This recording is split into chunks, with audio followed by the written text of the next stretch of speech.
Peace and respect to you all. Welcome to Demolished Doctrine, the beginning of the end of religion. We have a return guest, Dr. Nirushan. Dr. Nirushan, would you tell everyone a little bit about yourself? Yes, so my name is Nirushan. I'm over in the United Kingdom. I came onto Richard's show a couple of weeks ago, I think it was, and we had a very interesting discussion. We covered a few topics. I think I share a lot of similarities with Richard. We both have I think a motivation to demolish doctrine, so to speak. I think we share that goal. And yeah, I mean, that's pretty much all I want to say for now. I'm happy to get into the discussion, Richard, as you see fit. Okay, so right before we went live, we were talking about my conversion, actually, from anti-theism into a belief in theism. And so what was it exactly that you asked me?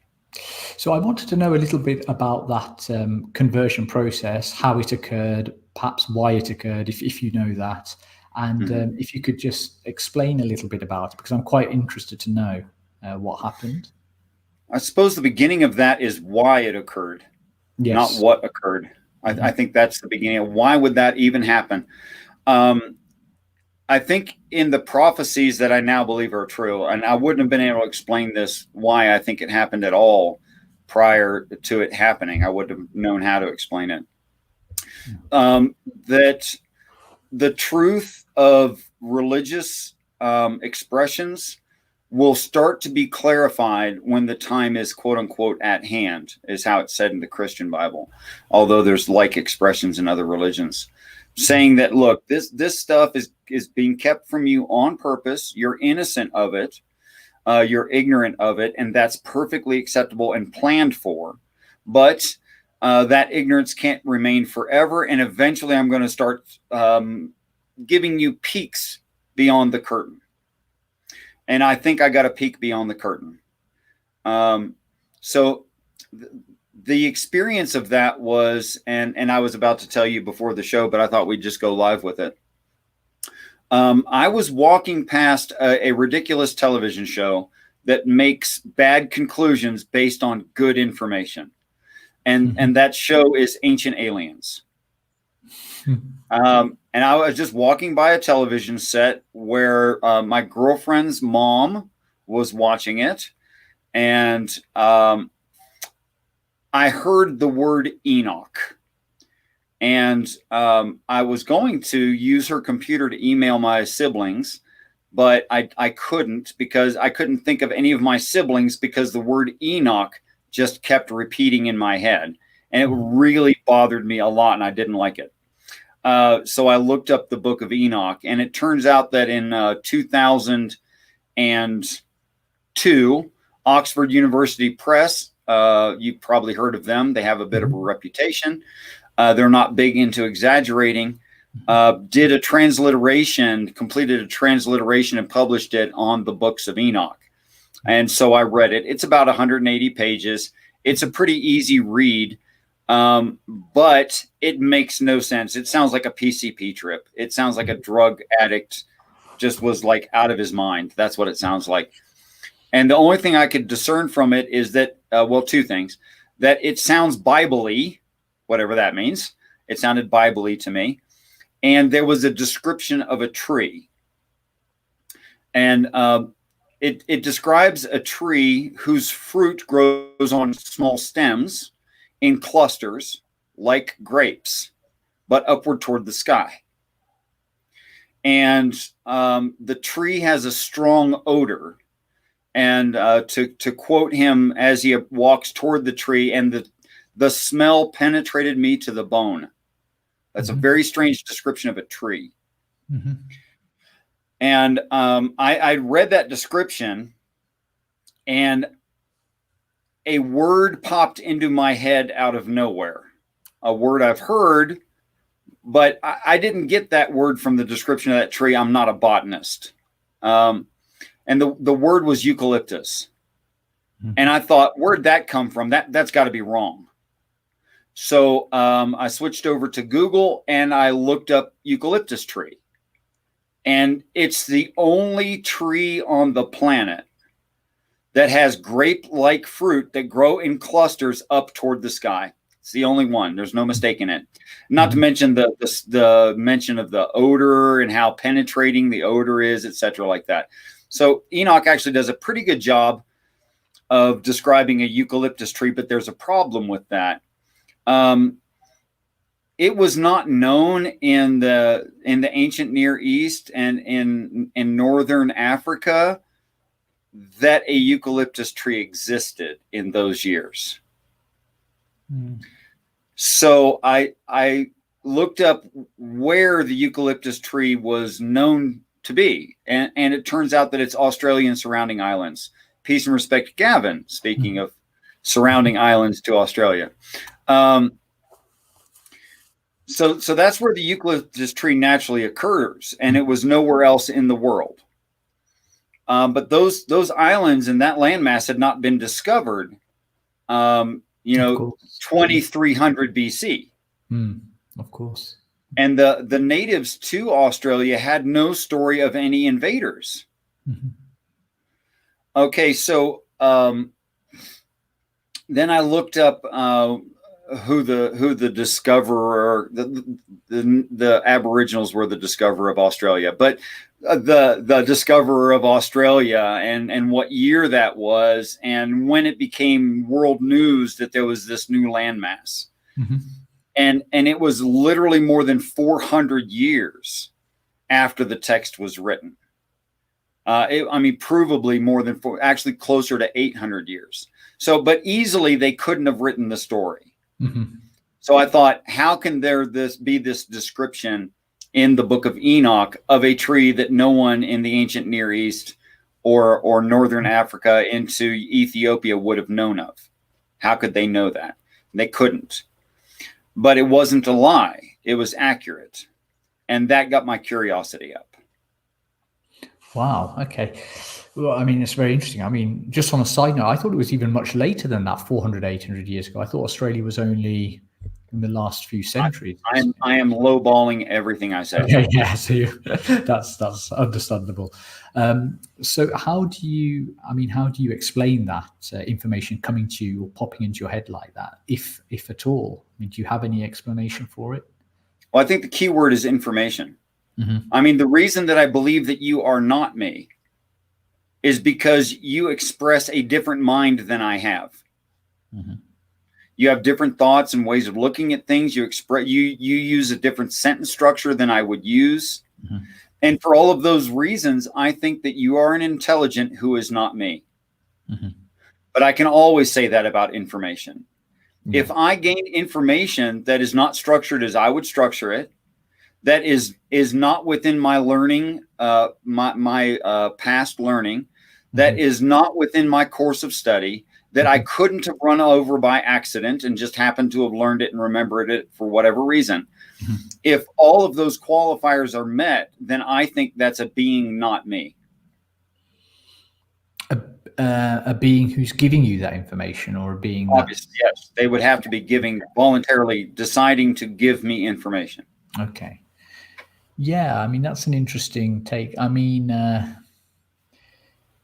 you would have to obviously assume, have some axioms or presuppositions there, isn't it? For example, that you haven't previously existed, for example, isn't it? Because some people who believe in reincarnation may say you can have knowledge of facts that exist outside of your current life, isn't it? For example, stories from previous lives and things like that. But I take it you don't take that view, and you wouldn't put it down to that, for example.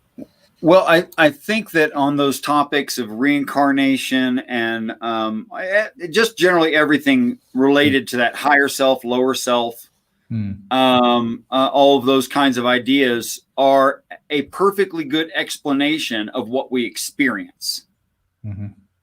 So from the personal perspective, it's a metric that we can use to explain our experience. Now, is it true that our perception and our experience is true in reality? Well, maybe not. So I think although something may be true of me, it's not necessarily true of what's outside of me. Right. So, Okay. so to differentiate between those two things, I try to look for things that I could not know, do not have experience of. And I mean, ultimately, what I would want to have is something that I am aware of that the whole planet is not aware of, and I could not have learned. Mm-hmm. That would be for me the ultimate proof that what I'm doing is communicating with someone who knows things the whole planet doesn't know, and I couldn't have learned. And have you had any such experiences? Yes. Right. Okay. Can you tell? There is one example of a thing that I looked for 4.5 years, and had a good description of, a very definitive description of, and yet the whole planet did not know about it yet. Oh, I see. Is that something you've shared with people before, or is that certainly? And in fact, they have quite a lot of problem with it. When I describe it, they'll reverse the order of the things I said it in, the order of the things I said, and make it in their own mind justifiable in reality without some being off this planet with greater knowledge. Like they'll actually participate in cognitive dissonance in order to ask their questions, right? Which is really interesting to me. That they'll just like completely flip what I say, and I can say repeatedly, that's not what I said. I said it went in the other order, and then they'll move on and immediately flip it back over again. And is that, in your opinion, because they don't want it to be true, or they don't want to accept the view that you're taking? Why do I think they do that? Yeah, it's what they can accept. It's what can make sense in their reality. Okay, so it's what fits into their worldview, essentially. They kind of have no choice about it. Yeah. Okay, I see. That's theists and non-theists alike. Oh yes, it doesn't matter what walk of life people come from. Yeah. Okay, that's very interesting. Right. Okay. So it started with the eucalyptus tree, Enoch. That was it. Okay, and this that triggered, as we were talking earlier off air, that triggered a sort of a 20-minute period or something whereby you were having a sequence of different revelations or different ideas pop into your head. Is that a fair summary? Well, I finished reading the Book of Enoch. I'm not sure why. I couldn't make head nor tails of it, except for the tree thing. That was the only thing I could understand. I've went back and read it and found two facts in the Book of Enoch which could not have been fabricated and are true in reality. And that's the existence of the eucalyptus tree and of, I'm going to say this carefully because people keep mishearing it. It mentions that there are 14 non-deciduous. Now, non-deciduous is not the same thing as conifer. Okay. There are some non-deciduous who are not conifer. Okay. But it mentions in the Book of Enoch there are 14 non-deciduous species. It doesn't use the word species, kinds of trees on the planet. There was no way in that year to survey that and know that as a fact. It is true. I've made a list of them. And the two that people leave out is holly and rhododendron. So they keep going, oh, it's 12. It's not 12. It is 14. But getting back to the point of it, being that it was Bible-y sounding, I thought, well, now that's weird. I think I'll read something from the Bible. But I could only remember one story, and it wasn't about God, and it wasn't even about Jesus. It was David and Goliath. The only thing I could remember from my youth. And now I can understand a child finding that story memorable. Yeah, absolutely. You know, I'm the little red-haired kid who gets picked on a lot. Of course I like David and Goliath. Yeah, I don't think there is anyone who doesn't, even the bigger kids. So, and you obviously found we talked about this, touched on this last time, didn't we? You found some significant meaning in that story as well, didn't you? Related to astronomy and... It would be horribly proud for me to say I found. Well, yeah, that is just not true. Yeah. I wish I was that smart and educated and paid attention in school and things, but I was a terrible student, actually. What happened was I read the story and I pictured it in my head in the classic way that a Christian would probably picture it. Mm-hmm. Like you're standing on a desert in the ancient Near East time frame, and people only have swords and spears, and maybe there's a regiment or a troop of archers all the way in the back on each side opposite of the armies. And there's a valley in between, and it's army facing off against army. And that's what I was imagining, with 3 out of his 7 bigger brothers showing up for the battle and 4 not showing up. And then, of course, Goliath, David, and Saul in Saul's big billowing tent is how I had the story pictured. So it was as if I were a movie camera some 300 yards away, looking at the scene. So I was far enough back that I could get full picture of the total scene. And I was imagining that in my mind voluntarily when the director decided I wasn't a good cameraman and took over. I see. And then it just revealed itself to you. So would you describe these as revelations of sorts? Is that a fair word to use, or say that one more time, please? Would you describe these as revelations of sorts? Well, I think technically a revelation is anything that's new news to the individual, and this was definitely new to me. Yeah. So yeah, it was for me, at least for me personally. Technically, it's a personal revelation. Yeah. And so this changed your outlook, didn't it? Completely. It was almost like, as you said earlier, it was like a 180, wasn't it? You just you went in that very short. The idea of David and Goliath as the sun, Saul, and then David as planet Mercury, Abinadab as Venus, Eliab as the earth. By the way, the only one that talks of his brothers. And Shema, whose name means came to ruin, which means it was once beautiful, and that's our suspicion of Mars. Then the 2 armies, or the asteroid belt, and then Goliath with the stone in his forehead, or Jupiter with the armament of the 4 Galilean or Jovian moons, was an idea I'd never heard of. In fact, I immediately went to try to disprove it on NASA.gov and Google and et cetera, et cetera, et cetera. And I've never quit trying to disprove this. And I invite others to disprove it. I have objections, but the objections are usually from the theist. Because mommy said so. That's one objection I get. That is, my church doesn't believe you. I don't care. Yeah. And all of that is pareidolia and coincidence. You can't experience pareidolia in something you're unknowledgeable about, disinterested in, and have never seen. It's just not possible. And I literally thought we called the moon because it was the moon. I didn't know it meant the moon over this planet. I thought it meant the only moon anywhere. That's how ignorant I was of astronomy, literally.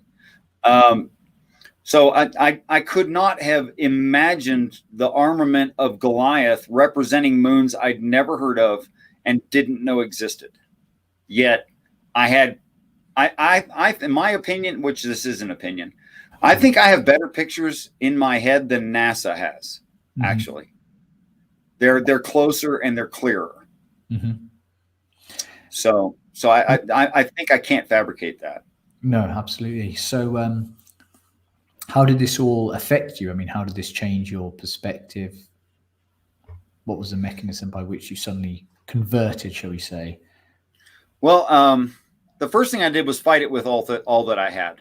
Because I thought I literally found myself standing in my girlfriend's mom's living room reading her Bible. I didn't own one. I didn't see any reason to have a Bible. And shouting, not screaming, but shouting, "You're kidding me." I was really shocked by the idea of it. I'm like, wow, this can't be what this story is actually about. So I went and researched art and things that we could confirm that were, religiously related, but weren't religious. I found that in the year 721, someone carved in the stonework of the Holy Cross Church in London, England, a relief of David and Goliath. Oh, right. Okay. And that in 721. But the Jovian moons weren't discovered till 1610. Oh, I see. And you can't fake that. Okay. So even before I get into the impact that it's had in my life, I have to say I worked very hard to look up years of things from non-religious sources. When those moons were discovered, when we got the pictures we have, which pictures I have are better, I think. Yeah. And all of that is like the pictures that we have of the moons over Jupiter, very recent. Yeah. That would be Voyager 1, which was sent out second. But anyway, or was it Voyager? I'm sometimes confused now. It might be Voyager 2 that went out of the solar system. I get confused about that. Sorry. But okay. I tentatively hold this to be true, that it is an impossibility that people in the ancient Near East wrote this story.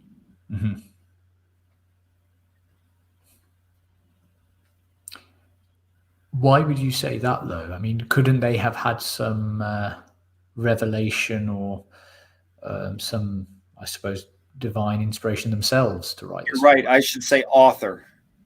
Right. They could not have authored the story. Yeah. Okay, I see. So they can put pen to paper. They can certainly do that. Yeah. So they may have been divinely inspired themselves, or some. At least. Yeah. Okay, I see. Okay, and so am I right in thinking it started off with just one or two stories, and then you did further investigation into the text and scriptures, and you started seeing more and more, or started understanding more and more with regard to the scriptures and the text and the stories? I immediately recognized that what had happened to me was involuntary prayer. That's what I would call it. And I didn't want it. I didn't have a choice in it. It was aggressively forced on me, and at times was very, very frightening. Actually, I didn't like it at all. And I didn't like that I wasn't in control of a situation. I didn't like that at all. Right. But it did teach me things. And I spent quite a bit of time immediately after that trying to disprove David and Goliath possibly being the first 5 planets, the asteroid belts, and the sun. And I cannot disprove it. But right after that, I started practicing that same methodology and trying to repeat what I think now that prayer is, and had some success. The next book that I read was the Book of Revelation. That's what a new Christian should read, right? Just go directly to the Book of Revelation. But that's what I did. And it took about 3 weeks of about 6 to 8 hours a day to pray through the Book of Revelation. But now, and almost everyone would disagree with me on this point, I think that the stories of the prophecies from the religions are all telling the same story, and they all explain all religions. That is, I could use just the Book of Revelation to give great insight into Hinduism, etc., like that. And could you expand on that a little bit? Would you mind? Sure. Do you know Hinduism well? Reasonably, yeah. Not so much the mythology, but the spiritual side of it. And the philosophical side? Okay, so maybe I could stick with just the epics. Do you know the epics of Hanuman and Ramayana? Yes. Well, I know the stories. I mean, I'm not sure what you mean by the ethics, but perhaps I Not do. ethics, epics. Oh, the epics. Yes, I know the epics. Stories. Yeah. Epics. I know the stories. Yeah. Okay. Okay, so in the Epic of Ramayana, Ram meets Hanuman, and Hanuman bows before him and puts his hands to his feet and kisses his feet. And Ram lifts him and says, "Do you not see that I am your brother in tribulation?"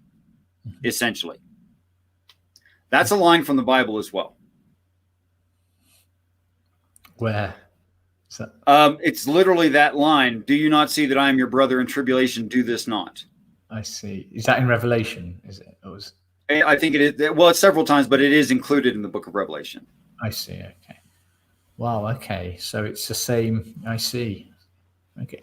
And does that have any significance, that specific line? It's the idea that our original emanations, those that we are emanations of, are not proud of themselves. I see. They have true modesty, and they're not suffering from like the weakness of pride, for instance. Right. Okay. That's a super small point I just chose there. There's much larger points than, Yeah.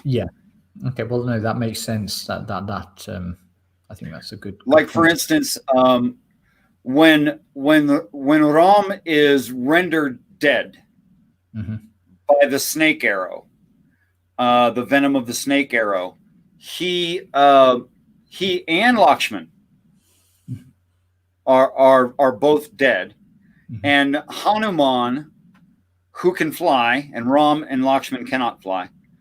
Hanuman, who can fly, flies into the demon land, into the demon world, and he fights off demons to retrieve a plant with special properties to restore them both.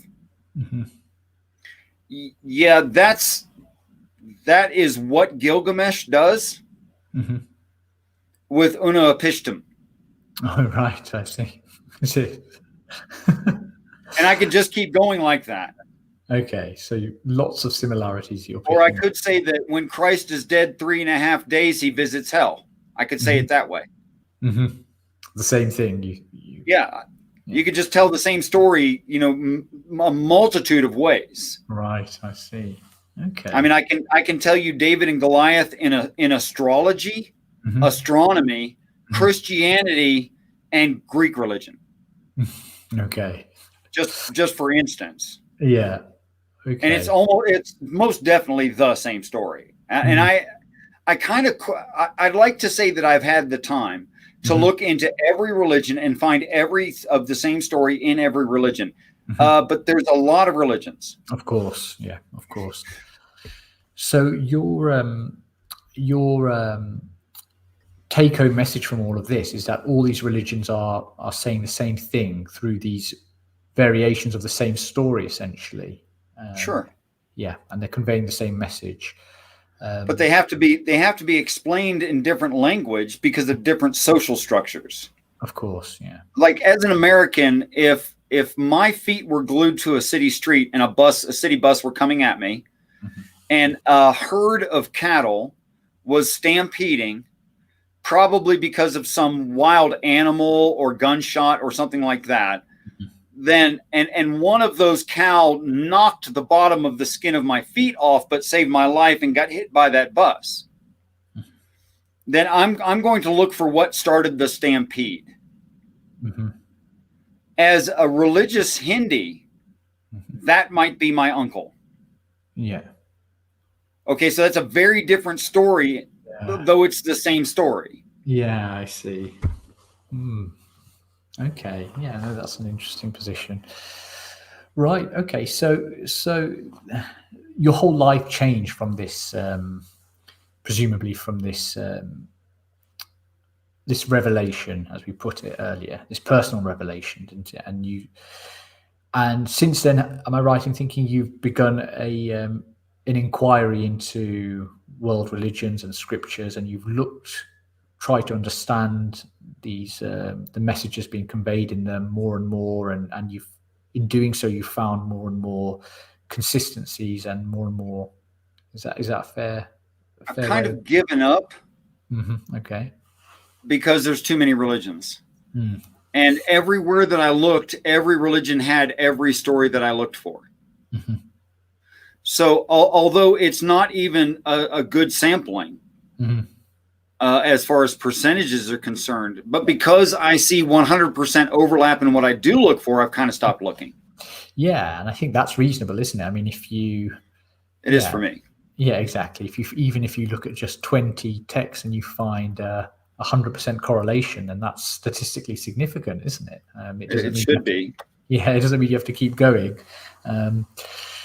Right. Okay. But could I get an idea of what this? So what is the actual? Is there a doctrine that comes out of all of this, or an ideology as such, or a belief system? I think I could summate what I think religion is, and to answer that, I think that if there's even one more Earth where human beings happened, but it happened 10,000 years before this one, and because of what technology and progress and time are, that they are literally 10,000 years more advanced than we are in technology. I think in 10,000 years from now, of our own power and with our own research, we would become space travelers. We would take all the mistakes out of the human genome. We would have a sustainable environment in space. We would not suffer from diseases, birth defects, etc.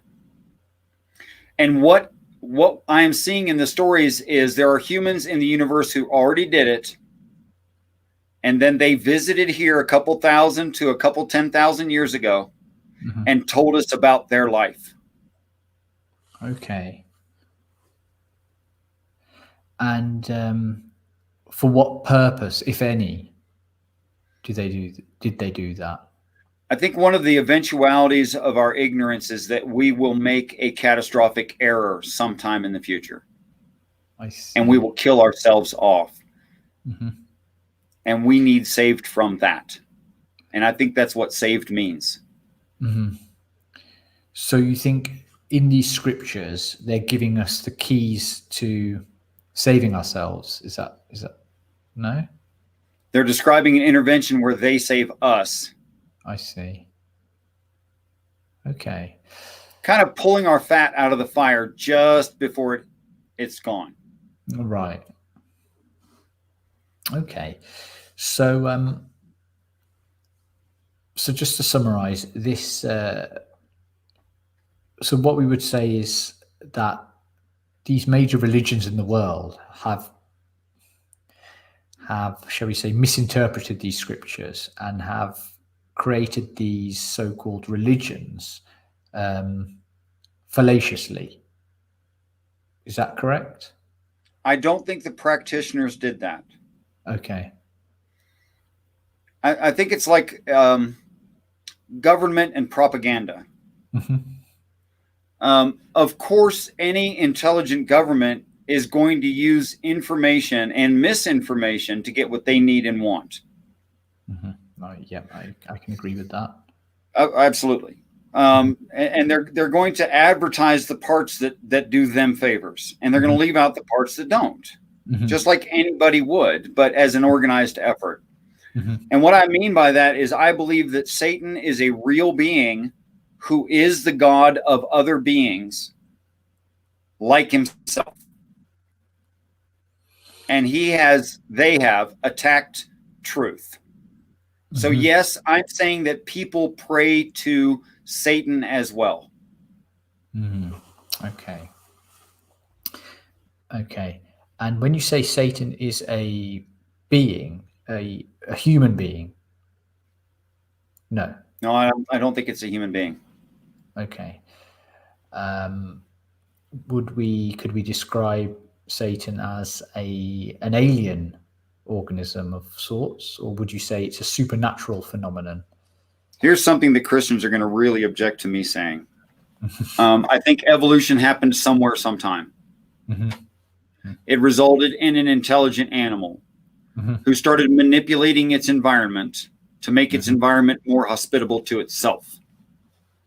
Eventually, that resulted in them creating a slave class that in the Bible is called Jew. But the quote unquote Pharaoh is this other kind who is more old than the Jews. Okay. And the word Pharaoh obviously easily replaces the word Satan. Right. That he's pure evil. He doesn't care. His heart is hard. He doesn't understand what the slave thinks, etc., etc. He doesn't care. And he's unearthly, the Pharaoh class. I think if it's just taken to one scale larger than we've been looking at it, it has a lot of explanatory power. Okay. Now, so these are ideas that again have come to you, isn't it? You haven't read these you haven't read these interpretations, have you, or you've not come across them anywhere else? I don't know of anyone to get them from on this planet. Yeah. Okay. Right. Okay. And okay, so the Pharaoh class, or the Pharaoh represents the Satan. Well, when we say Satan, you mean it refers to the, shall we say, progenitor ancestral species? Is that right? Sure. Yeah. No, okay. not. Wait. What do you mean by progenitor? Yeah. Sorry, maybe that's the wrong term. I mean the extraterrestrial species that evolved, and that exist on a different planet, and then I think they built Australia after their original home. I'm half joking, but it's really harsh there. You really confused me there for a moment. Don't go saying things like that. Okay, I think I'm following this. I think I'm getting a better grasp of it. For the Christians specifically, Adam names the animals that God puts on the earth. Right. God owns plants before they're in the earth, never claims to make any of those plants or animals, only us. That's interesting. Even in Genesis, you mean? Yeah. Oh, right. Yeah. But come to think about it, I'm not too familiar with Christian theology, but my understanding is that, there's a specific reference to creating Adam, isn't there? Is that what you mean? Yes. But there's no specific reference to creating any other organism, is there? Only Adam and Eve. And this part, I think that Christians might find very, very objectionable, that it's the Pharaoh who makes a birthing of all males and kills all of them, and only one escapes. Right. How do you have a birthing of all males when it should be 50-50? But where is that from Scripture? That concept? What they use that phrase? Do they? Or it's males under 3. Oh, right. I see. Kill all the males under 3. Yes, I'm aware of that. Yes. Nothing about killing females under 3. I take that as being there were no females in that 3-year period born. Right. Okay, so it doesn't take much for me to extrapolate out that you should get 50%, and anything other than that would have to be a manipulation that was purposeful. So what I'm saying is that, and Christians are really not going to like this,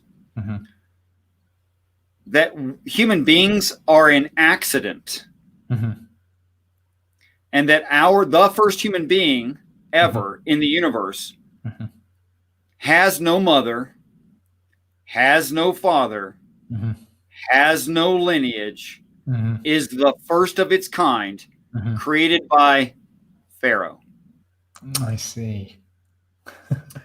Which is why Brahma is birthed out of this other thing that is not Brahma, and it doesn't matter.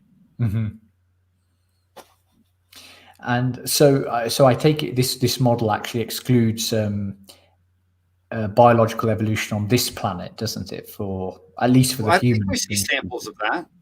Sorry, but I think we see samples of evolution, yeah, which is exactly what I would expect to see if some intelligence was using someone else's animals and plant flora and fauna to transform another planet. It makes sense to me that they would take samplings of things that would do certain jobs, but you wouldn't need the full range. And that would also explain how a broken gene, which should become dysfunctional, how a broken gene can be located and be exactly the same code, but be located somewhere else on the genome of an animal with the same morphology. Yeah. Because if you were manipulating DNA on purpose, you wouldn't care where it was located. Yeah. You just put it anywhere. Yeah. Doesn't matter. If this is a species of superior intelligence creating these organisms or species on this planet for this planet, then they can use that. No, not for this planet, for their to transform their own planet. Oh, right, I see. Okay, but then they come over here through. Yeah, they're seeded on. Well, the story says that Moses borrows from his neighbor, and leaves with that borrowed stuff.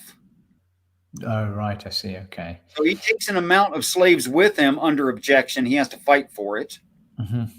He makes his own house, and they leave. And that's when the adventure begins. So Moses would be referred to as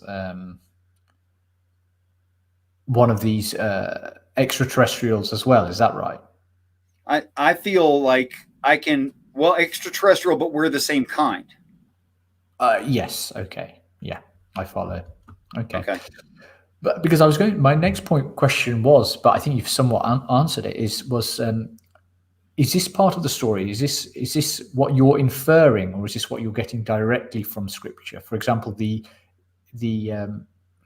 I think you mentioned you think there may be an alien species of 10,000 years old that have evolved and then started. Yeah, I mean that only is an example of how religion could have started. Yeah. Okay. So I think human beings in the universe are literally millions and millions of years old, maybe billions of years old. I can't really tell. Right. Okay. But I think the genetic survey that shows that we have commonality of interference from an environment onto our genome, and we have that in common with a lot of animals that are here. And even plants that are here, which is why they say there must have been one singular form or many of a singular form that everything else came from. Well, I would basically agree. Yeah. And the Bible does not claim otherwise. No. Well, would you say? Yeah, it depends on how you interpret it, doesn't it? I suppose because I mean, many Christians, or especially the young Earth creationists, would argue that the Book of Genesis does claim otherwise. But again, it's I suppose that's up to interpretation, right? Well, context is king. I would definitely agree with that statement. I've heard many people say it recently. I think it's like anything else. If we want to understand the intent of the author, but you don't directly ask the author, because the author's not available to you personally, what you're left with is like a forensic science investigation. So you look for the same things that forensic science looks for, things that are possible in reality, things that have the opportunity to happen, things that have predictive power, things that are coherent within themselves, to get, because what you're going for is a coherent story that would make sense in reality. Now, I didn't do it that way, but more it was handed to me, and the reading frame is handed to me, and as I read it in that frame, it comports with all of those measurements.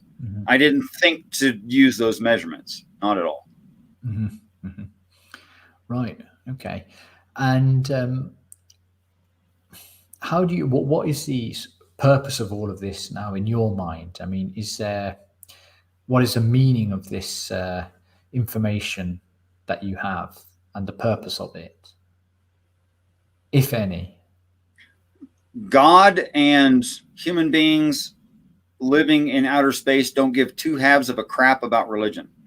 Mm-hmm. It's not what they're trying to teach us. Mm-hmm.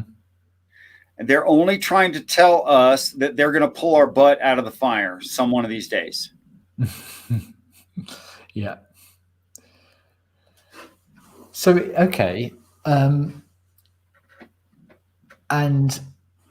do you feel an urge or a duty to spread this information, to teach people? I like that it seems to have a no harm effect.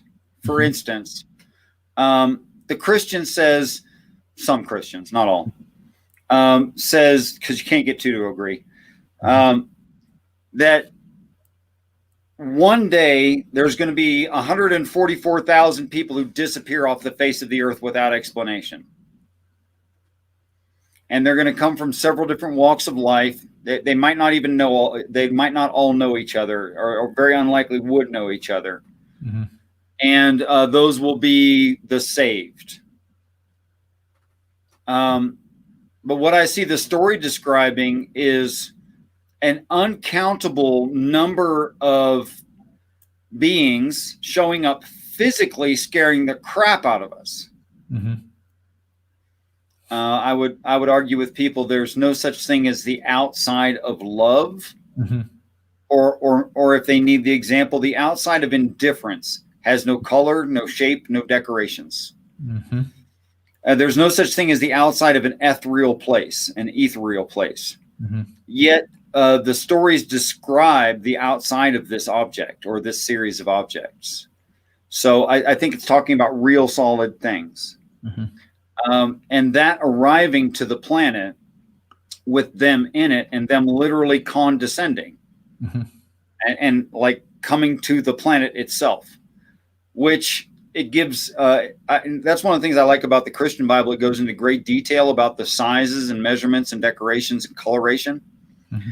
So the quote unquote mercy seat or throne of God or habitation of God is how they would say those things. Mm. Is a little bit bigger than the earth by the measurements given. So, and then it comes and hovers 3 feet or 3,000 feet off the ground, Mm-hmm. which would displace huge amounts of air, of atmosphere, Mm-hmm. which would cause huge turbulence in the atmosphere. And I have to ask the question, would there be lightning under God's throne? Mm. Well, definitely. Mm. If you move that kind of air at that kind of rate, Mm-hmm. there's no chance of there not being storms. Mm-hmm. So these are the prophetic elements of the teachings and the scriptures as well, aren't they? Mm-hmm. And well, I don't know. We don't need to go into it. If Whatever comes to your mind is perfect. Well, please. I was just going to say, do we have specific timelines on these events, or is there? No, we have specific announcing events that we will physically see. Right. Okay. For instance, one of the events that is nearest the end is the god of the sea getting angry and pulling back the sea from the people. Mm-hmm. Or the 4 angels held against the great river Euphrates, making Mm-hmm. it to where there is no more sea, Mm-hmm. to say it in both Christianity and Hinduism. Mm-hmm. That it's talking about extracting the water off the planet. Mm-hmm. And to extract the water off the planet, but to save the people anyway. Mm-hmm. Would be something, well, remarkable, I think. Mm-hmm. Okay, so am I right in thinking you feel a I don't know whether whether the word duty is appropriate, but you feel a duty to sort of inform people of this situation? You're right. I forgot that part of your question. If this is the right way to look at it, it would really help people. Mm-hmm. If this is the wrong way to look at it, it won't matter. Mm-hmm. Yeah. Okay. But and how would you say it helps people knowing this? Well, if I say Catholicism, an idea comes to mind. If I say space invaders, an idea comes to mind. But what I see is it's more like space invaders who love us. So it's kind of halfway in between those two things. But it would explain a lot about the text, like Adam and Eve hiding from God in the garden when he arrives in the cool of the day. That totally makes sense in that situation. Of course, they would hide themselves from the face of God in caves and caverns, wishing for the mountain to fall on them because they have seen the face of God and who can stand. So I think that if a person is at least mentally introduced to the idea of it, and it actually goes down that way, then they're a lot more likely to have their logic intact and their ability to reason, rather than them just freaking out. Yeah, that's the point. So it's preparing them mentally in a sense, isn't it? And that's really, I think, the best that I could hope for. But would you? I mean, this model or this account is pretty much it's based in naturalism, isn't it? To a degree, we're sort of eliminating all of the ideas of the supernatural and of God the creator. Well, you're redefining God, aren't you? I think that there's a demand in the text that God is a set of ideals which people practice, and those people have flesh, which is why God both acts in the flesh and has none. So anything that I value and I think is worthwhile in doing is a part of my ideals. And that if a society were old enough and went through enough things and learned enough about the human animal, they would discern what is perfect in ethics and morality and literally in laws. They would figure out what is perfect for the human animal if they were sufficiently advanced. I think that's what's being described. Yeah, so I mean that's sort of the point I was trying to get towards was the issue of morality and ethics, because many people will argue, won't they, that religion is the foundation for that, and if you remove religion, whether it be secularism or naturalism or even your model, then do you lose that foundation for ethics and morality? I would think that you're aware of the opposite argument, that if these laws for life are created by God and decided by God and have nothing to do with us, the animal, or what we need or want. If it has nothing to do with that, then it's simply might equals right, and it's a commandment. On the other, which makes it completely arbitrary and subjective. However, if it is actually what's perfect for the human animal, then God had no choice about it once the animal existed. I think the latter is true, being that I believe that the universe first human being, sometimes called in one section called Adam, in another section called Abraham, the father of all, in one section called Noah, in one section called Moses, in another section called Melchizedek. But anyway, is that animal, and there's nothing he would, could, or should do about it. And we are literal physical descendants of that animal, which is why we are the same animal, which is why that first human being can claim to be father of all, is because he's father of all. Okay, but I think the point I was trying to make, probably quite badly, was I'm going to play devil's advocate a little bit here. Oh, please help yourself. Is that with the obviously with religion and with spirituality, it gives people purpose, it gives people meaning, Sometimes. And obviously you do get morality from it as well, an objective morality.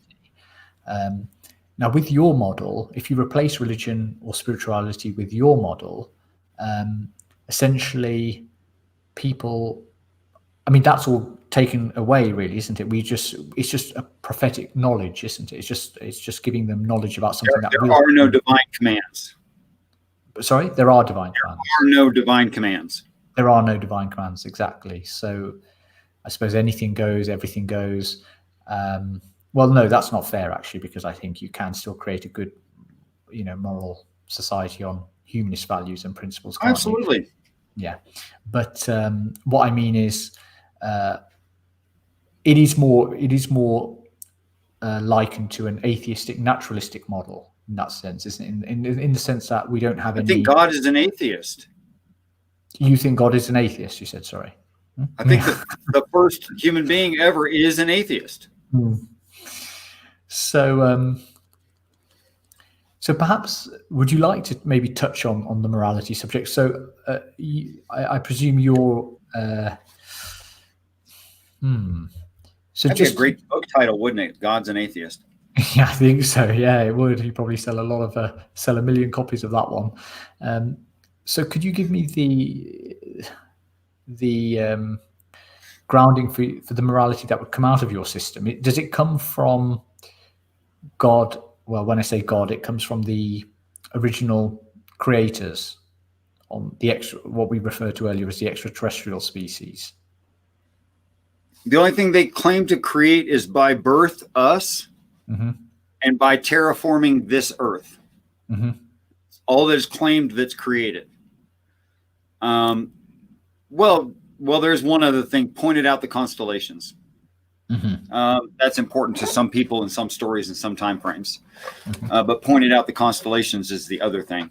So I had a conversation with us very, very, very, very long time ago.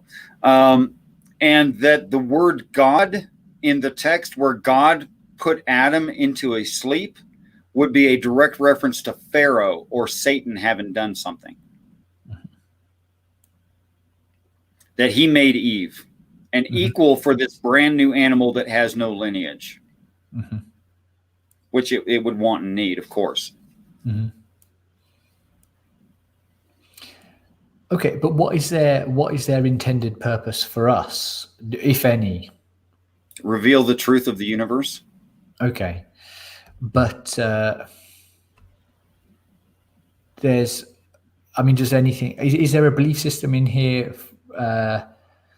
which informs us what will happen to us when we die? I mean, is there an afterlife? Is there a? It takes some extrapolation. I'm sorry. Go ahead. I get so excited. It's so great to have a conversation with you where I'm not being strawmanned and a person is asking genuine questions. It's highly unusual. No, I'm very intrigued by this, actually. Yeah, I genuinely am, because I've not heard this worldview before. I mean, obviously we spoke about it briefly, didn't we, last time, but we didn't get to touch on it much. So it is fascinating to me. But where was I? So yeah, so is there an afterlife of such, or transmigration of the soul, or what happens then in this worldview to people on this planet? What's that? To people on this planet. Oh, okay. It depends if a person has their body perished before end times, or if they're alive into end times and they live. On arrival of heaven, after 3.5 years of prominent things happening that people will notice, call them announcing miracles just for commonality of term, would be the dissension of our ancestry or the ancient ones, or those are called many, many things in different societies, where they would like physically come down out of the sky and land on the planet and cover a mountain range and change the color of the mountain range with their clothing. An uncountable number. And yes, that will be very, very scary. But on that, they would then invite us to become part of their established society, which we can refuse or accept. Okay. Us being the human beings alive at the time. Right. Okay. only the human beings, and a sampling of animals, but mostly just us. Sorry, all the ants on the planet. You're not making it. All the grasshoppers. So sorry, guys. So you are not going to survive this. And we're invited to ascend physically with our flesh, with the clothes on our back, but nothing else, and invited to go and take a shower, actually, and clean up a little bit and learn a few things. Yeah. Those who have died in the past, what I see being described is a genetic isolation from living members.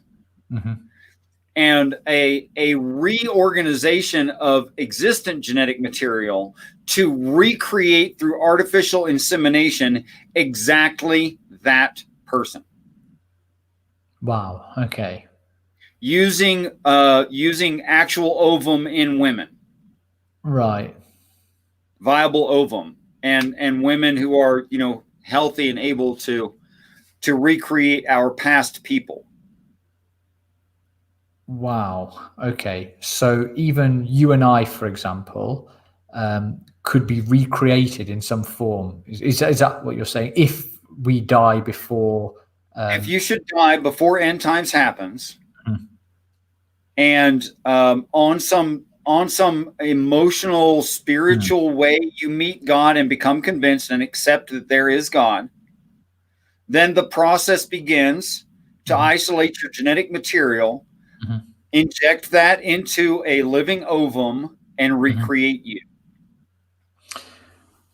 Okay, I've lost you there a little bit, Richard. So you're going to have to clarify that, because what do you mean if you come into contact with God or accept God at that point? I don't know what all that means. Okay, fine. So there are some. That's. I don't know how. I have no mechanical explanation for that. We don't have test equipment to show that kind of energy or thing or whatever it is. We don't know what that is.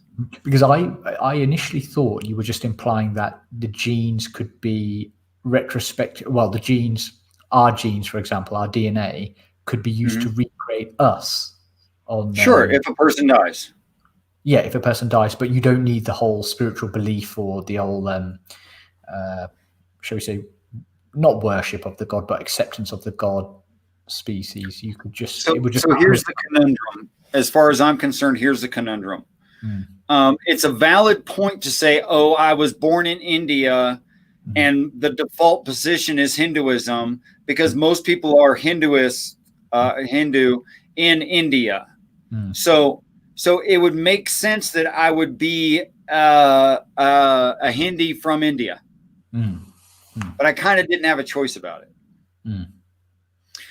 So someone born into heaven, if they are only materialistic flesh, was not given any choice. That would be in ways unjust. In order to be perfectly just, they'd have to know the difference and have made a choice on their own. Okay. So that's the problem. Okay. Yeah, I follow. Okay. Well, that's an interesting take. I mean, it's not consistent with I suppose, the view that I take in terms of spiritual philosophy, because I don't think a person can be recreated through matter or through their DNA or genes. Now that brings me questions for you. Okay. Sure, please fire away. What's a person? Well, that's a very good question as well. I mean, I think in spiritual philosophy they would say the person is the soul. Okay, so this is known in Eastern religion as the jiva, and it's the individuality of the person, and it transmigrates and it reincarnates, and it moves from body to body and different planes of existence, and that is what is referred to as the person. It's metaphysical as well. That's a great scholarly doctor's answer. Well, not a doctor's answer. It's certainly not a doctor's answer. That's definitely an academic answer because you never told me what you think. Oh, right. Okay. Yes, I see what you mean. I would, well, I told you last time that I actually try to take a view of, epistemological nihilism. I don't try to subscribe too strongly to any ideology or idea or doctrine. But this is the spiritual philosophy, and I think to me it makes sense and it resonates with me, and so I would go along with it and accept it, not religiously, but certainly I would support it. Okay, so this aspect of a person that is the actual person, does it have anything to do with their genetics, physiology? I mean, are the genetics and physiology of a person causing it? No. Okay. And I would fundamentally agree with that because genetically there's 4 of me alive today, statistically speaking. And I would bet you they're not me. Yeah, absolutely. So identical twins are 2 different people, right? Yes. And they can be 2 very different people as well, because it's their souls or which make up who they are. And the genetics and physiology only accounts for the gross physical body. And this distinction is made quite clearly in spiritual philosophy. They say, there is a mind which enters the body, and it's the mind that gives life to the body. And on death, this mind or soul leaves the body, and it continues to exist. It doesn't just disappear. The body eventually disintegrates and decays, but the soul doesn't. I'm going to need a definition of life. Wow. Okay. So, I mean, I can give you the biological and the scientific definition, right? The animate versus the inanimate, and the animate has, physiological processes such as metabolism, catalysis, hereditary, but I think a spiritual definition would be that life is, essentially life is a conscious entity, which can take many forms, and in its highest form is the human entity. Okay, so in highest form, and both in a biological description or chemical description and a spiritual expression, the animal, the porpoise, has a spirit. The porpoise? What is a porpoise, sorry? A bottlenose dolphin, a dolphin. Okay. Yes, it does. Yeah. Okay. But sorry, but it's not the same. It's much less evolved than the human soul or the human spirit. Fair enough. So that's that. What is that called? That's called human exceptionality. That's right, human exceptionalism. Yeah. So the soul is transmigrating, and it's evolving through its different stages. And eventually it gets to the human stage, and that's when it's most involved, and the distinction between the human soul and all the souls of all other animals is predominantly the intellect. So animals don't have an intellect. They have a mind and a body, but they lack the intellect that human beings possess. Not intelligence. There's a difference. In Hindi, in Sanskrit, this is known as the buddhi. It's known as the intellect, and that's the discerning faculty of a human being, which enables them to, which enables them to know their own existence. I once read the very rough comparative of the smartest animal on the planet is said to be a porpoise. Right. The porpoise, if its intellect were represented as a U.S. postage stamp, then your average human being would be 3 sheets of postage stamps. Oh yeah, exactly. Because I think so it's really not even close. That's right. And I think many of these modern biologists and scientists, evolutionists, they like to say that, well, we've shown intelligence in animal species like the dolphin and the gorilla and the chimpanzee, but it's not even close. I mean, there is a marked difference between the human being and any other species on this planet. And And also, when they show signs of intelligence in these animals, it's on a cognitive level. So they're just showing ability to memorize, to count, maybe to plan a little bit, executive function.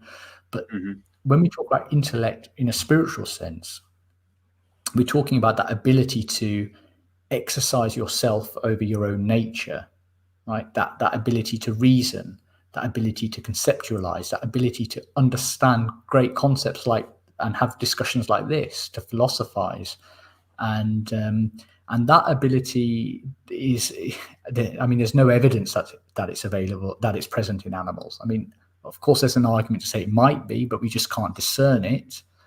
But I think it's reasonable to conclude that it's just not there, because we don't, nobody thinks that these gorillas and chimpanzees are having deep and meaningful discussions and exchanging great philosophical ideas. Or and for those in the audience who think that human exceptionalism doesn't have value, please stop and think about you thinking about that. That's right. That's a very, and then consider that you just thought about thinking about that. You're right. And ask where that ends. Yeah, exactly. Isn't it? When you just think of the range of your thought and the depth of your thought, it is exceptional. That's the only word you can use for it, isn't it? Yes. And I suppose this fits in with your worldview as well, doesn't it? Because in your worldview, as you mentioned, the human is created uniquely, isn't it? So there is... call it slave class 5.0. Right, okay. But 5.0 was a mistake, and they killed all of them off, and one got away by accident because its mother did something stupid. It's gestational carrying. Yeah. And that animal did something stupid. Yeah, and here we all are because of that, right? Quite an accident. Quite an accident indeed. So in that sense, I think a person can't be recreated as such from their genes, but I suppose that's another issue. I think that is out of respect for what they expect themselves to look like. What do you mean by that? And what others would expect them to look like. Oh, physically, yeah. Mm-hmm. Is that what you mean? Yeah. Physical body. Yeah, that's right. If a woman limited to a lifespan of 129 years or less has normal health for the normal amount of time in menstrual cycles, she runs a pretty good chance of having about 500 menstrual cycles. Right. Okay. Now go find out how many eggs a woman has. Okay. In the text, it reads that when Adam and Eve were promoted out of the Garden of Eden, that Eve will have her births greatly multiplied in sorrow, and she will desire for her husband. So she's pregnant, but not realizing a physical relationship with her husband. And she's got plenty of eggs. And all of the words, all the original definitions describing the Garden of Eden best mean Earth in this solar system rather than anything. I'll give you a weird, for instance. Did you know that every star in the sky emits slightly different light from the others? No, I didn't know that. Because their chemistry is slightly different, they will emit slightly different light. If you took that light and put it through a prism and broke it down, you would see a slightly different chart than any other star in the sky measuring our sun. Right. And the sun is a ball of fire that is outside of where we are. Very, very basically. And if I took a sword that was flaming, that is, swords aren't stretchy, and I turned it every way, then I'd have a flaming sphere that keeps the way to the Garden of Eden. That's a quote. Okay. Nice. That's nice. Okay. So I suppose just coming back to this issue, would you, on the issue of which we touched on briefly, morality and ethics, and how a person and how a person should conduct themselves, and what ought be done and what ought not be done, do you sit more with the naturalists on this issue then? I think God is talking about a naturalistic view of morality and ethics. That it is literally what's best for this kind of animal that I am. Mm-hmm. That eventually a completely non-religious society would come to exactly the same ideas. But then what would you say about the morality which is, for example, portrayed or posited in the Bible?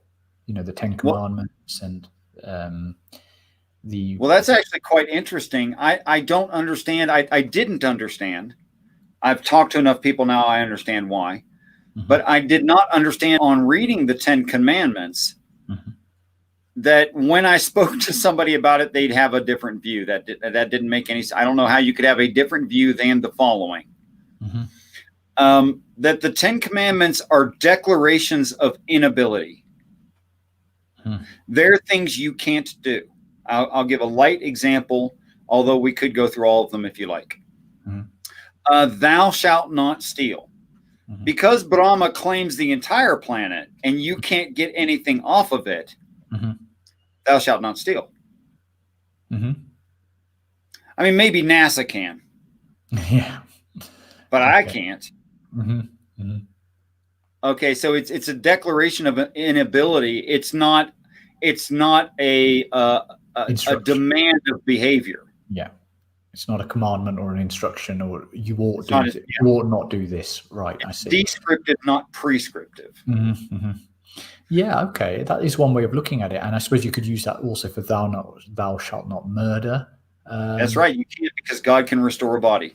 Yeah, and thou shalt not lie. That might be a tricky one, right?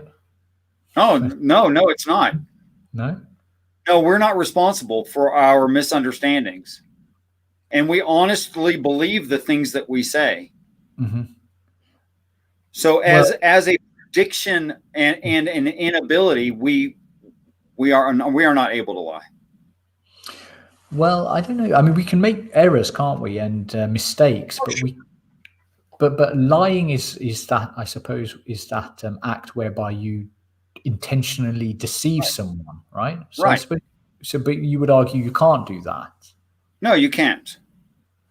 Right. I mean, could you explain that? Because I would have thought you can, as in... You could perceive that you can, but can you ultimately? I think no. In order to tell a lie, you'd have to know the truth. Ah, that's an interesting point. Okay, not necessarily, right? I think ultimately, yes. I think that unless you know the whole truth, mm-hmm. then you can't be lying in the truest sense of what it means to steal the truth. Okay, and your argument from that would be that one cannot know the whole truth. Right. We don't. Okay. I suppose I would counter that or rebut that with by saying that I don't think a lie requires knowledge of the whole truth, because I think you can mislead someone, can't you, with bad intent. I think you could try. I think ultimately you're going to fail, though. I don't think you're going to have success in that. Mm-hmm. In small lies that we try to make, mm-hmm. we enjoy some short-term success. Mm-hmm. Mm-hmm. In the lie being believed by someone. Mm-hmm. But it's like, who was it? I think it was Twain or maybe Samuel Clemens, who said you can lie to all of the people some of the time and some of the people all of the time, but not all of the people all the time. Yeah. You're not going to get away with it. Yeah. It wouldn't. It's not viable, is it? Right. I mean, I've not heard this take on the commandments and the but that's very interesting, actually. It is one way of looking at it, and I suppose you could explain all of them away, couldn't you, with this approach? The fact that they're just not... Angels are not taken to marriage. Thou shalt not covet thy neighbor's wife. Marriage is not recognized. You're not coveting someone's wife. You're coveting your sister. Oh, I see. Okay. So even that could be right. Okay. So, and in all the scriptures, you would argue there are no moral commandments or instructions as such. They're just facts of nature, Yeah. essentially. Well, Okay. there is one set of rules that aren't the 10 Commandments. Mm-hmm. It's the 613 some odd laws of the Old Testament, Mm-hmm. Mm-hmm. which make perfect sense in the second half of the Great Day as rules for an army. Okay. Now, they only make sense as rules for an army and nothing else. I see. So they have a practical value. Yeah. Well, the laws require an inexhaustible supply chain, first of all. They require adherence to a uniform. Just on and on and on, things you do and don't do. They'd be great rules for an army in the second half of quote unquote end times, which I don't like the expression end times, but I see. Yeah. Okay. I see. So okay. So they do have some usage. Yeah. Utilized that in order that the bridge be built by the monkey army, they're going to have certain stipulations and things that they do, or they're never going to cross that great chasm, that great ocean. They can't. Okay. Right. And so, so if we're not taking any morality from these scriptures, then what is? How would you instruct a society to base its morality or its ethics, or how would you instruct people to do what they should do and what they shouldn't do, and or is that down to the individual? Is it all subjective? Is it relative? I think it is all subjective and it's all relative, and it should be by what we find success in. That is, pay attention and be kind. Okay, but why? Why? Why? Why should people be? Do they lose anything by not being patient? Anything else is the death of us, and we believe that we should live. Anything that is not us giving our best to each other brings harm and death. And I have respect for the animal that is like me, and I think it should live. And I think in order that it does live, that there is a certain number of there's a should and there's an ought. The should is you're my brother, I love you. The ought is I should respect you as a being. Yeah, I think that's reasonable. In fact, to be fair, I don't think even with your model or even with naturalistic models, I don't even think you need to really explain or justify morality. I think there is a big move from theists to try and push atheists to do that, but I think that's a bit unreasonable. It's just a fact of life. It's present, isn't it? Most people are good and loving and kind and care for their fellow human beings, don't they? And I don't think, or at least want to be. Exactly, at least want to be, and I think that's good enough. You don't need to justify it as such. So just to summarize, I think your view is very interesting and very. Have you come across other people? So you said you haven't come across anybody else who shares it, or who anybody else who has this view? It seems there's bits and pieces of it in religions all over the planet, as far as the context is concerned. I see the stories everywhere, but the context is very odd. But I see bits and pieces of that everywhere. And oddly enough, I was recently taken aback a little bit by how much what I'm saying the Mormon Church has been maintaining, but I was unaware of it. Really? Yeah, the Mormons, which are greatly made fun of, by the way, and thought of as a cult. Yeah, I'm aware. Are perhaps more biblically coherent and biblically submissive than any other Christian sect I know of. Wow, that's fascinating. Yeah, I know. Weird, right? I didn't expect that. Yeah. But I recently met some Mormons, and have you looked into it then, the Mormonism to a degree, and you've? Well, there are already points that the three Mormon friends that I have and I, which they're adults, they're not elders. Mm-hmm. Sorry, can't see that, elders. Mm-hmm.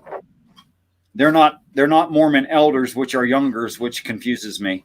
Mm-hmm. But they're adults, mm-hmm. and I recently met them within the last, I want to say 2.5 months or so on average, and I'll be sitting there talking about this context, and they'll just be sitting there nodding their head yes, and they'll talk about the context, and I'll go, oh yeah, that's the same thing I read in it. And we have a few points of disagreement that I think need to be hashed out and might be important. Mm-hmm. But I think generally they're not perish with the earth, go to our ancestor issues. Mm-hmm. It's like it wouldn't make you or break you. I see. Mm-hmm. They're interesting, but they're not real huge differences as far as I can tell. Okay. Right. And so I take it your plan is to just continue trying to spread this message and demolish false doctrine, as you put it, right? I think every religion is talking about the end of religion. Yeah, that's a very interesting take as well. Yeah. So, they're somewhat self-defeating. Well, not really self-defeating. I think they've just been misinterpreted, as you would say, right? The scriptures and the teachings. Well, I think it's purposeful and intelligent misinterpretation, not done by governments on this planet, but by the human's natural enemy, the inventor of the human, who feels it has a claim to us. Doesn't respect autonomy. Oh, hold on a moment. I've just. Could you say that last bit again? What did you mean? What I mean is that it's. I don't know. I shouldn't speak too deep into Hinduism because you're not really into it. I would say it really is Ravan's garden. It really is. He righteously, all these plants, all these animals, every bit of it, he made that stuff. It's his. Which is why he feels that he has a right to his own garden, even if he didn't plant it himself. So in that same way, or to speak to the Christians, Pharaoh made slaves. Pharaoh supported the slaves. Pharaoh ensured the slaves would make it. Pharaoh organized things, raised crops, etc., etc. Feels that he has a righteous claim to the slaves. The problem is that one day a slave woke up and was different from all the rest, which is why that slave was put in charge of most of the society. By the way, including most of Pharaoh's kind. That's a big compliment. You put a slave in charge of most of the master class. Is that what you did? Okay. So I think it's only a lack of respect for autonomy and intellect, or not intellect, autonomy and the human spirit that allows the inventor of human beings to think it has a claim. Right. But if I were, let's take it out of the range of emotion and into the practical and now. Let's say I made an intelligent robot, an autonomous AI. Is it mine? See, yeah. It's a tricky one. I mean, it's a gross because I don't believe it's possible to ever do such a thing. But so it's a gross. If it were possible, but playing along with it, I don't suppose. No, I don't think it would be the same way that a child, isn't it, does not belong to the parents as such. The child does grow up to be autonomous. If it was computers that designed and created an AI, would they own it? And what would those computers think about it? You see? Yeah. Okay, so I think that's what's actually going on. Yeah, I see. I see the point you're making. But then is the point you're making that they are, is the other point you're making is that they are then creating these religions as a form of control of the human species? I'm going to seriously consider that before I answer, which is not right now. Okay, fine. That's fine. Yeah, but either way, these religions have been orchestrated by some body, right? By some intelligence, which has perhaps manipulated things and misinterpreted things for their own benefit. Who that body or who that intelligence is obviously something you need to think about. But the only thing I'd say right now is that would be tactically stupid. Because if you have an enemy that you want to take over, you don't tell them that you're there. Yeah, I see. And in fact, if you can't hide your existence, you hide your numbers. And if you can't hide your numbers, you hide your strength. And if you can't hide your existence, your numbers, and your strength, you'll pretend to be a friend. Yeah. Okay. That's war. Yeah. Yeah, you've certainly given me a lot to think about there, Richard. I mean, it's fascinating. I mean, it's a real fascinating topic, and I'm sure you've got a lot more actually to say on it, right? I don't think we've probably touched this. I'm not sure I could have the end of the conversation. Yeah. I don't think we have that much time. Yeah, well, certainly, certainly it's food for thought. And well, how have you found, how has the feedback been generally when you presented this view to theists and atheists alike? I know you touched on there's been some similarities with the Mormons who have been able to sort of empathize to a large degree with it, but what about the others? What about naturalists or what about atheists and theists alike? When I say to a theist that God is a result of another God, they don't like that. When I say to a theist that evolution happened somewhere and that's why we see evidence of it, they don't like that. When I say to an atheist that we are actually space aliens genetically restricted, they don't like that. So you could upset all camps, can't you, with Yes. Well, nobody likes having their worldview challenged, do they? And I think that's the issue. And we it's know actually a really funny thing for me that, I mean, I didn't know this in 2011, but I've learned it since, that if a person is touchy about their view, it's because they don't believe it. Yeah. They're not thoroughly convinced. Like, I literally don't have any kind of an emotional response if someone says, your God's fake, you're an idiot. Like, it doesn't percolate anything in me at all because I know that they're actually wrong. Yeah. And I think that's a very true thing you've said. And I think that's one of the issues with faith, especially religious faith and even secular faiths, they are fragile. So, and people can, if you poke at them and prod at them, people become very defensive and very upset. I've had this myself, even when I've discussed evolution, just the topic of evolution with scientists or evolutionists, supporters of the theory, they get very upset. They can become very hostile as well, and it's a strange thing to see. There's an American expression, little man's disease, which I guess in the European is it's Napoleon.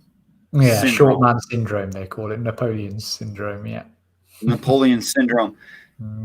What I find to be true is that if I weighed 30 tons and I were made of solid titanium, and anything short of a nuclear weapon is not going to bother me, I wouldn't fight with anyone. Yeah. There would be no point. I would never feel threatened. Yeah. Well said. I've become that titanium giant. Yeah. I think that's well said. Right. Okay. So was there anything else you wanted to touch on or discuss?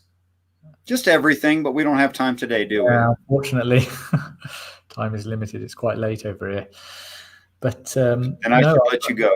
Yeah, well, thank you very much for having me on again, and thank you for the very interesting discussion. I think I'll have a lot to mull over and think and chew over. And yeah, I really enjoyed it. I should bring more questions for you next time. I'm interested in what your mind thinks. Sure. That's absolutely fine. Absolutely Try to be prepared for that next show. Okay. Well, thank you very much, Richard. Appreciate it. Thank you. Okay. All right. I'll let you see yourself out. That Yep. I am sure you said what you liked.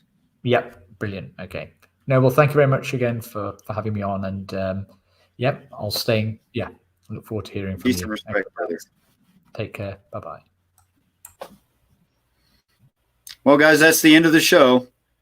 I sure hope you enjoyed him as much as I did.